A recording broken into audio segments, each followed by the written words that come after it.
The Midnight Library. Lena was a college student who loved reading mysterious old books. One night, while browsing online, she discovered a post about a hidden library in the city.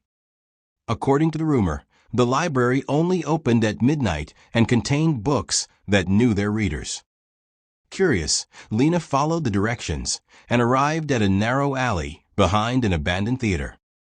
At exactly 12 a.m., a tall wooden door slowly creaked open by itself.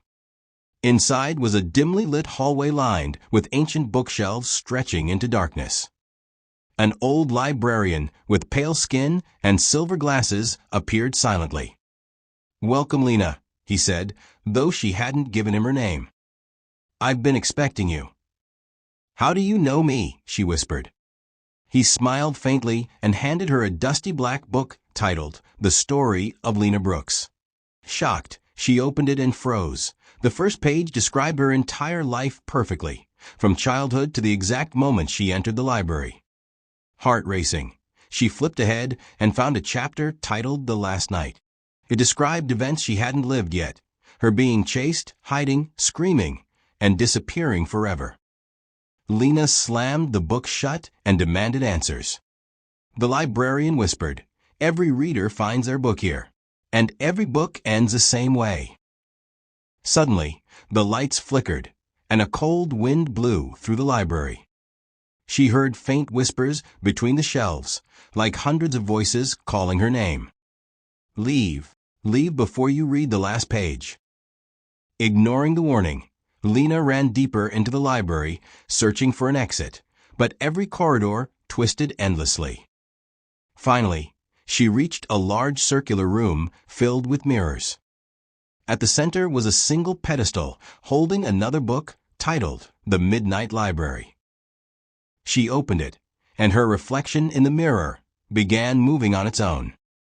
The reflected Lena smiled and whispered, "You shouldn't have come here." Suddenly, the mirrors shattered, and the floor beneath her cracked open.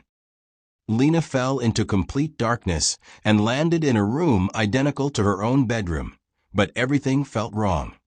Her phone showed 2 a.m., but there was no signal, and the window showed a black sky without stars. On her desk lay the black book again. She opened it, and the final page now had fresh words written in glowing ink. Lena Brooks died at exactly 2:15 a.m. inside the Midnight Library. As she read the sentence, the clock on her wall ticked closer to 2:15. Terrified, she ran to the door, but when she opened it, she wasn't in her house. She was back inside the library. The librarian stood there, holding her book. "Your story is complete," he said softly. The next morning, Lena's roommate reported her missing. Police searched everywhere, but found nothing, except a strange black book lying on her bed. The title read, "Missing Persons of the Midnight Library." On the very first page was Lena's photograph, the house on Hollow Street. Daniel was a young photographer searching for abandoned places to capture. One evening, he discovered an old address online, 13 Hollow Street. Locals claimed the house there was cursed, but Daniel didn't believe in ghost stories. He arrived just before sunset. The house stood tall and silent, its windows shattered, paint peeling, and the wooden door slightly open, as if inviting him inside. Daniel stepped in, holding his camera, the floor creaking beneath his feet. The house on Silent Street. One rainy evening, Hassan took a shortcut through Silent Street, where an abandoned house stood for decades. People said anyone who entered never came back, but Hassan, curious, pushed the creaking door open. Inside, the air was damp, the walls covered in faded photographs of people he didn't know. At the center lay a dusty mirror, cracked but glowing faintly. As he wiped it clean, his reflection smiled back, but Hassan wasn't smiling. Suddenly, the door slammed shut. The mirror whispered his name, and his reflection stepped out, identical but with pale, lifeless eyes.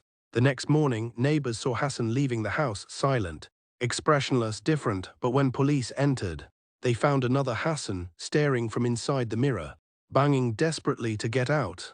The whisper. At 2 a.m. Adil heard someone softly whisper his name. He turned. No one was there. Suddenly the voice came again. right beside his ear. "I'm not outside, I'm inside you."